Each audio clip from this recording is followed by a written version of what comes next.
Welcome to r/off my chest, where OP gets forced into a poly marriage. Our next Reddit post is from Foreign Basis. When I married my husband, I knew he was poly. He told me that when we started dating. I ended the relationship, but after a couple of months, he told me that he was in love with me and would choose me over polyamory. It was my mistake and mine alone that I agreed because I was so in love with him. I had to live with my decision to choose my heart over my brain.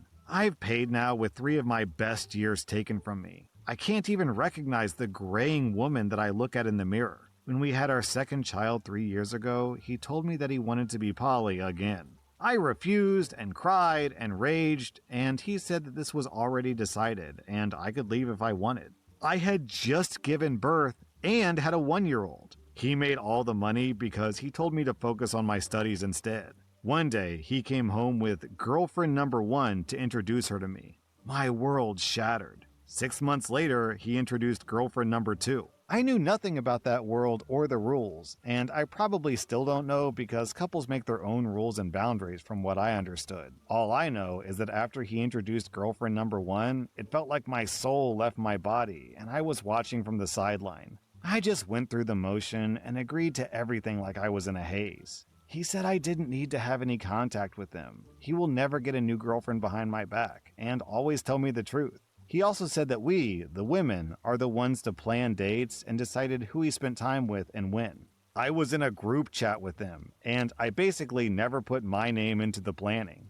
In the beginning, he didn't seem to notice or care, but after about a year, the problem started. He said that he never spent any time with me anymore, and even if he promised that the dates would be planned between the women, he missed me, and he knew that I was not putting my name in on purpose. I told him that I was tired and busy, and he sure should feel happy that he had options, and he should respect his own rules that, according to him, were always successful. The fights got worse, and sometimes he would spend the night in our place, even though it was decided that he would spend it with one of the other girlfriends. He said that I agreed under false pretenses, but I told him that he could leave me. He would rage and beg and love bomb and even cry that he missed me. Lastly, he said that he wasn't happy anymore and wanted it to be just us again like the beginning of our relationship because he was miserable. What changed now? I got a part-time job at the company I did my internship at, so now I could have an income while studying. My mom is moving to my city because she found a good job, and she rented a 2-bedroom apartment. She said that she could give me 1 room and she could help with my kids while I'm studying.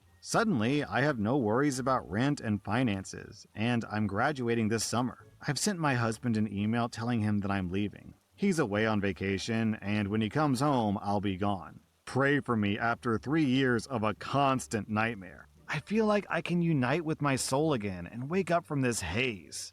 I don't know, man. Maybe people in the comments who are poly will disagree with me, but to me, this is just straight up cheating. If you come into the relationship with the expectation of it being monogamous and then the partner is just like, oh, hey, by the way, we're poly now, that's just cheating, I think. Our next Reddit post is from Cooperdor. My grandfather is 83 and racist as hell. The kind where he'll say things like, why do they have to speak Mexican in public? And I just don't trust them about literally any brown person. He grew up in rural Ohio, worked at the same factory for 40 years, never left the Midwest. He's been like this my whole life. We've all tried talking to him, my mom, my aunt, and even me after a few beers at Thanksgiving. He doesn't listen. He's 83 and definitely not changing. Except he is changing because of me through lies. So, my grandma moved into Sunrise Senior Living in Toledo 2 years ago after my grandma died, and he couldn't keep up the house anymore. His main caretaker is this woman named Rosa. She's from Guatemala, and she's been in the US for like 15 years and has 2 kids in high school. She's incredible, patient, kind, gets my grandpa to take his blood pressure meds, which is a miracle because he's convinced they're too expensive to work.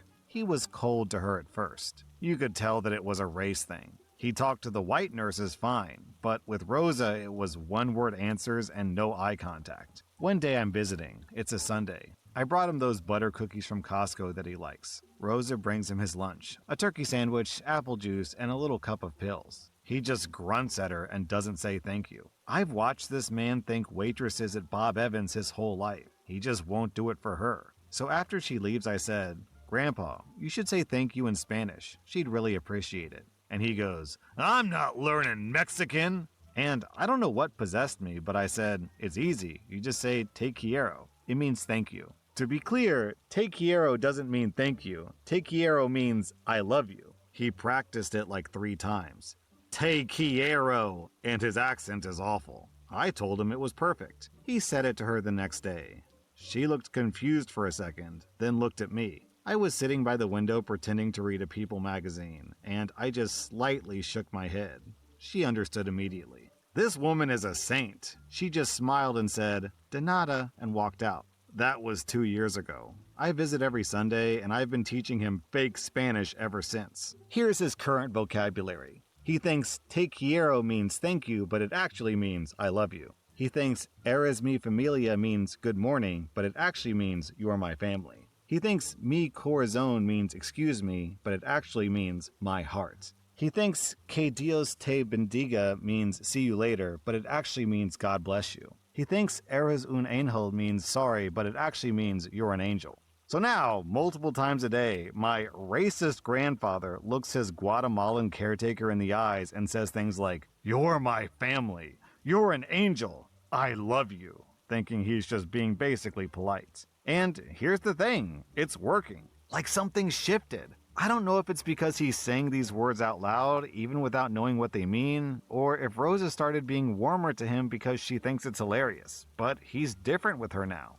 He asks about her kids, remembers their names. He saved her a cookie from his lunch last week, one of the butter ones that I bring. He told my mom on the phone that Rosa's one of the good ones, which is still racist, but like, progress? For him it is. The bar is underground, but he's digging upwards towards it. Rosa knows everything. We talk about it when he naps after lunch, usually around 1:30. He's out like clockwork. We sit in the hallway by the vending machines, and I teach her the next phrase to expect. She says that she's never had a patient tell her that she's an angel 6 times a day. She calls him mi estudiante, which he thinks means sir. He showed me a video she took of him practicing eres mi familia in the mirror, and I almost cried laughing in the Wendy's parking lot after. My family doesn't know.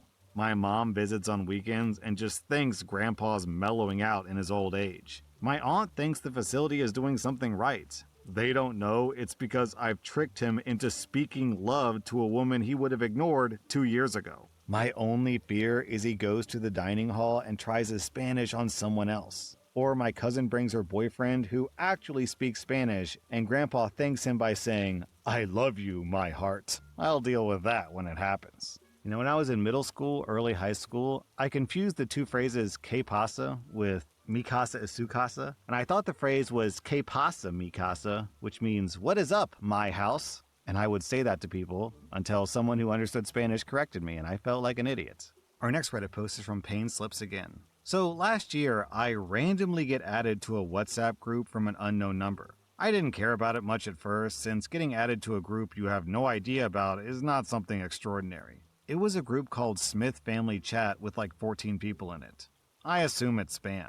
I was about to leave it. Then I noticed that it's just normal people with like grandma profile picture, uncle with sunglasses, someone named Maria Kitchen. It was a family group, and I was now technically part of someone's bloodline. It wasn't crazy dramatic. That's the part that kinda stuck with me. It was normal. Hospital visits, birthdays, someone's kid failing math, someone complaining about rent, Granny sending those good morning pictures that looked like they were made in 2004. Nothing viral worthy, just people existing. And for some reason I kept checking it. Not constantly, but like once in a while when I was bored. At first I was gonna leave instantly, but I don't know, curiosity won. I just thought, I want to see how long it takes for them to notice. It took months. I watched full family drama unfold like a weird Netflix show I didn't ask for. A cousin failing classes. An aunt beefing with an uncle about a dog. Someone got hospitalized. Everyone panicked, then she was fine. Birthdays, good mornings, those motivational images with glitter text. I knew so much about strangers I legally should not know. The creepiest part was that they kept tagging me like I was someone. They'd be like, you bringing chairs? And I would stare at my phone like, bro, I don't know any of you. I can't bring chairs. One time, they were arguing about what color to paint a room, and I swear to God someone wrote, ask him. He's usually right about this stuff. About me, a random dude. I was suddenly promoted to family consultant in a house that I don't live in.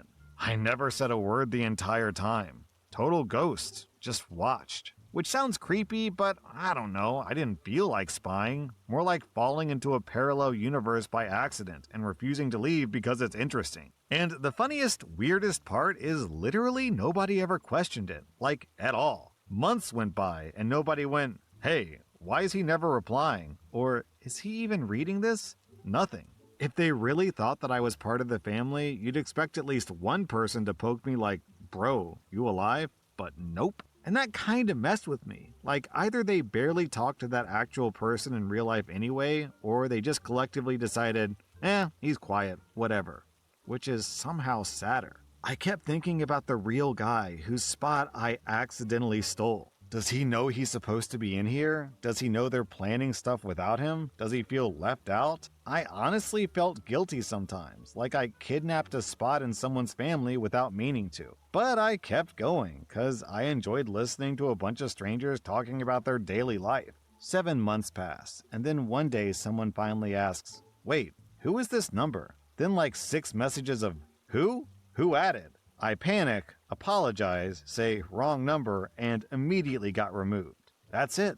It was over. And weirdly, I still think about them sometimes. I'll just remember like, "Oh yeah, Maria finally got that job." And I would then realize that I'll never know what happened to any of them ever again. They felt more real than half the internet because nothing insane happened, just life. I don't know why that messed with my brain a bit. Maybe because sometimes you meet people but don't really meet them, and then they disappear forever, and that's normal, but it feels strange anyways. Our next Reddit post is from Gabby. I made a choice that I thought was about love and a better relationship, a better future. I left my husband, the person who had committed to me, for someone else. Oh, and how this new man encouraged me, showing me that I deserved better. My husband wasn't perfect. He didn't fully meet my needs. He didn't want to change, and I often felt unseen. But I now know that he would never do something like this. Then this other man came along. He was exciting and loving, had a better education, a better job. He was smart, and I felt like I found the one. He helped me cooking, helped me around the house, treated me with all love because I deserved everything, as he said. He had these amazing plans for us, and at the time, it felt real.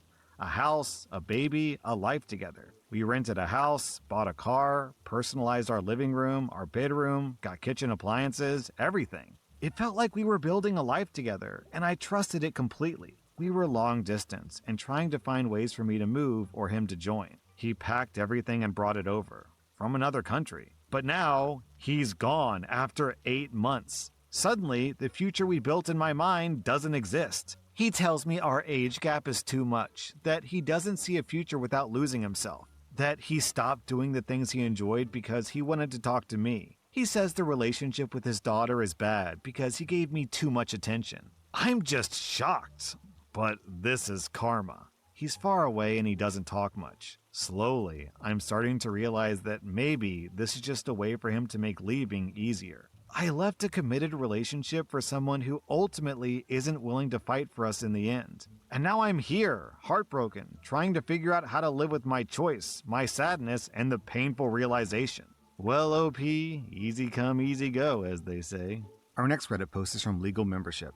I've been with my husband for 13 years now, and we have 3 boys together whom I love more than anything. My husband never cheated on me, and I never worried about him. He's a homebody, and he's always trusted me with his phone and everything. He's a great husband, and an even better father to our kids, and I feel blessed to have him in my life. A few weeks ago, my husband received a message on Facebook by this teenage girl, and she introduced herself as his daughter. He had no clue about her, and she told him her mom's name, and he immediately recognized her. They dated for a couple of months 17 years ago, so it made sense to him. And the girl looked exactly like my husband. Apparently, the girl's mom died a few years ago, and she's been living with her uncle ever since, and she's really been wanting to have a relationship with her dad and get to know him for a while now. But she's been really scared and shy, and she finally worked up the courage to reach out. The girl is now 16, and she's exactly like how I imagined a daughter with him would look like. And she's so pretty and precious. He told her about me and my kids, and he invited her over to our house.